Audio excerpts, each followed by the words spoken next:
Revenue and Disaster Management Minister Suresh Pujari informed that the flood situation in Odisha is now under control. The minister stated that water levels in many rivers are going down. People are being safely evacuated from the affected areas. The government has asked district officials to check the damage. Compensation will be given once the water recedes. The floods have hit Baleswar, Jajpur, Bhadrak, Sundargarh and Keonjhar districts.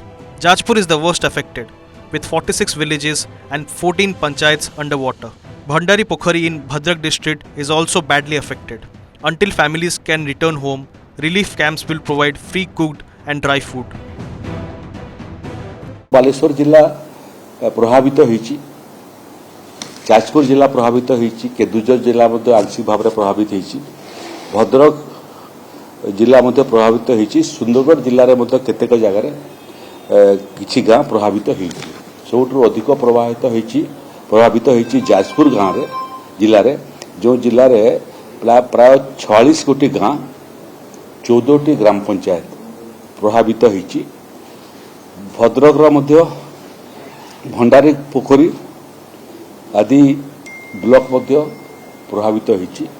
किछि अंचल जाजपुर एवं भद्रक रे पानी घेर रे गाँ माने अछि, लोक मानकु इवाकुएसन करबाटा आरंभ कलुनी सतर्कता दृष्टि आकु सेमानक पई रोषेई खाद्यर मध्य व्यवस्था होइछि।